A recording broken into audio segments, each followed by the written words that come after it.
Hey guys, welcome to Safi Mixed. In this video, I want to use the definition of derivatives to find the derivative of this function.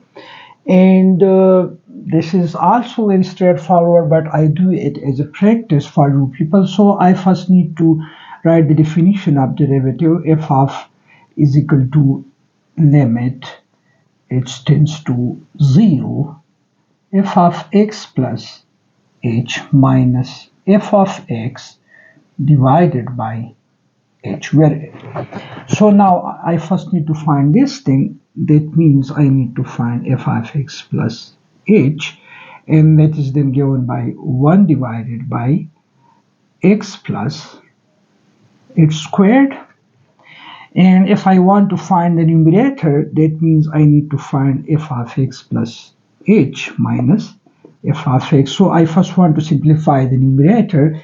I put the values, this for x plus h whole squared, and for f of x I write 1 divided by x squared. And I take the LCM, so I can write this as x squared minus x plus h whole squared divided by x squared into x plus h whole squared.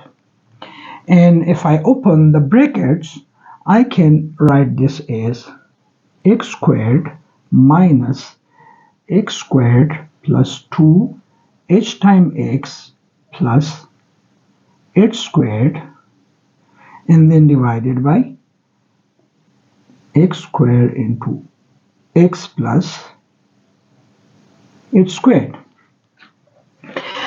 If I remove the brackets, every term, the sign of every term would change. In that I can do like this. I write it like as x squared minus 2 x plus h into h divided by x squared into x plus h whole squared.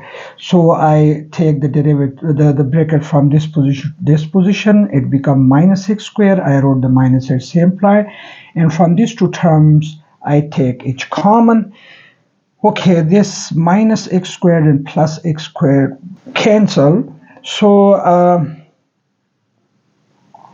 now I can put this value of this in this one equation, and I want to carry the rest of it over here. So I can write f prime of x in fact equal to limit h tends to 0, and I have minus 2. I'm writing the h with not 2, right?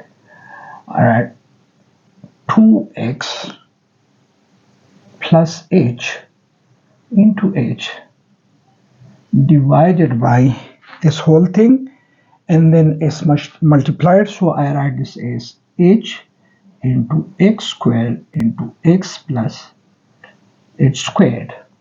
I cancel this h with this h, and can now write limit h tends to 0, and I split this into two terms, minus 2x divided by x squared into x plus h whole squared, and minus h divided by, again, limit h tends to 0 is divided by x squared into x plus h whole squared.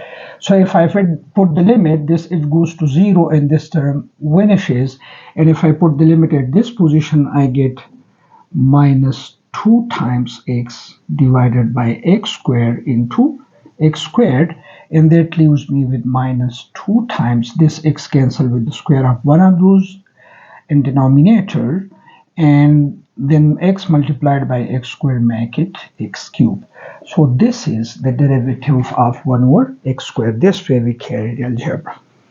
Thanks for watching.